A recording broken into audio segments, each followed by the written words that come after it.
Hello, good morning. कैसे हैं आप सब? आई होप आप सब अच्छे होंगे। मैं भी अच्छी हूँ। नहाना हो गया है अब, क्योंकि पानी ना टैंक में बहुत गर्म हो जाता है, आपको तो पता ही होगा, इतनी गर्मी है ना। तो क्या करते हैं, सुबह प्रखर अरुण नहा लेते हैं, अरुण के जाने के बाद प्रखर नहा लेते हैं, फिर मेरी बाल्टी भर के रख देते हैं, तो फिर मैं बाद में नहा लेती हूँ, क्योंकि गर्म पानी से बहुत फिर पता ही है आपको। तो बस अब करते हैं काम घर का, देखते हैं क्या बनता है। तो ठीक है, फिर मिलते हैं आपसे थोड़ी देर बाद, फिर करते हैं आपसे कुछ बातें। और मतलब आपने अब तक जितना मुझे सपोर्ट किया है उसके लिए बहुत बहुत बहुत धन्यवाद। ऐसे ही मुझे सपोर्ट करते रहिए, क्योंकि आप अगर मुझे सपोर्ट करेंगे तो मुझे मोटिवेशन मिलेगा। नहीं तो कभी कभी डिमोटिवेट होती हूँ मैं, लेकिन फिर मैं सोचती हूँ कि नहीं यार, डिमोटिवेट नहीं होना, सब करना है। तो ठीक है, फिर मिलते हैं। नहाना धोना हो गया है, अब करते हैं काम, बनाते हैं कुछ, फिर मिलते हैं आपसे थोड़ी देर बाद। और उसके बाद यहाँ मैं बना रही थी बेसन का चीला, और ये बन रही थी चाय, और ये निकाला था मैंने देसी घी। पहले मम्मी निकाला करती थी मलाई इकट्ठी करके, तो मैं सोचती थी क्या यार मम्मी इतनी नपोड़ करती हो, हम मार्केट से भी खरीद के खा सकते हैं ना। लेकिन अब समझ में आई है कि मैं कुछ भी ला के बाहर का खा सकती हूँ, है ना, बाहर जाके खा सकती हूँ, लेकिन ये घी ऐसी चीज़ है जो मुझे अपने हाथ का ही पसंद आता है, घर का ही पसंद आता है। तो यहाँ मैं बना रही थी चीला, और मेरा बन भी गया था। ज़्यादा अच्छा नहीं बना था, अरुण की मम्मी की तरह तो नहीं बना था, लेकिन यह है कि हाँ बन गया था। और लास्ट चीले में अरुण ने हेल्प कर दी थी मेरी। उसमें मैंने थोड़ा सा प्याज डाल दिया था, हरा धनिया डाल दिया था, हरी मिर्च डाल दी थी, थोड़ी अजवाइन डाल दी थी, थोड़ा नमक, हल्दी, मिर्च और बेसन। बस यही सिंपल सी, सभी को आता होगा बनाना।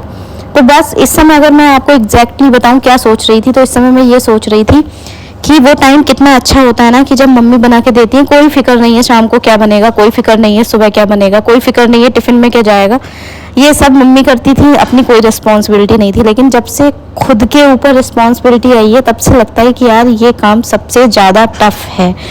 और मम्मी तो इरिटेट होती थी, और ऐसा नहीं है सूतती नहीं थी, सूत भी देती थी, वो मारती भी बहुत थी। वैसे ही मैं हूँ, मुझे भी बहुत जल्दी इरिटेशन होती है, क्योंकि मुझे ऐसा लगता है कि अगर सामने वाला कोई भी है, चाहे मैं खुद के लिए नहीं कह रही, यहाँ पे कोई भी आपको अगर कुछ बना के दे रहा है तो आपको खा लेना चाहिए यार, उसमें नुक्स नहीं निकालना चाहिए। एक तो इंसान आपको बना के दे रहा है, ऊपर से आप उसमें नुक्स निकालो, है ना। तो बस मुझे ये समझ नहीं आता, जो भी बना के प्यार से दे रहा है खा लेना चाहिए। वही मैं सोच रही थी कि वो टाइम अच्छा हुआ करता था जब मम्मी बना के दिया करती थी। तो बस ये छोटी सी वीडियो मैंने आपके साथ शेयर की है। तो आपको अगर मेरी वीडियो अच्छी लगी हो तो प्लीज़ लाइक करिएगा, शेयर करिएगा, कमेंट करिएगा, और स्वस्थ रहिएगा, क्योंकि अगर आप स्वस्थ हैं ना तो आप अपने बच्चे को अच्छे से देख सकते हैं। हस्बैंड का क्या है, वो तो सुबह निकल जाते हैं, शाम को घर आते हैं, बाहर खा पी लेंगे, है ना। लेकिन बच्चे को तो आपको खुद ही देखना है, और घर भी आपको खुद ही देखना है। आप एक दिन नहीं करोगे, 2 दिन नहीं करोगे, लेकिन करना तो आपको खुद ही है ना। तो स्वस्थ रहो, वो ज़्यादा बेहतर है मेरे हिसाब से। तो बस यही मैं सोच रही थी, और मैं मतलब मेरे को अपने जीवन से एक सीख मिली है, मैं आपसे शेयर करूं कि मेरे अंदर ना पेशेंस आ गया है। पहले मेरे अंदर पेशेंस नहीं था, कोई भी चीज़ या कुछ भी होना होता था तो मुझे लगता था बस अभी हो जाए। लेकिन ये मुझे पता चला कि मैं मतलब मेरे अंदर है वो पावर कि मैं पेशेंस रख सकती हूँ। पहले नहीं रख पाती थी, पहले बहुत इरिटेशन होती थी, लेकिन समय ने मुझे क्या सिखाया, सब्र करना सिखा दिया, जो मुझ में बिल्कुल नहीं था। चलिए, कुछ तो सीखा मैंने अपनी लाइफ से, है ना। अच्छा ही सीखा, क्योंकि हर चीज़ में जल्दबाजी भी अच्छी नहीं होती है। आपको थोड़ा रुक के, थोड़ा सब्र करना चाहिए, सोच समझ के करना चाहिए, हर डिसीजन सोच समझ के लेना चाहिए। तो ठीक है, फिर मिलते हैं आपसे नेक्स्ट वीडियो में। और कोई गलती हो गई तो माफ़ कर दीजिएगा, और ऐसे ही मुझे सपोर्ट करते रहिएगा। बाय।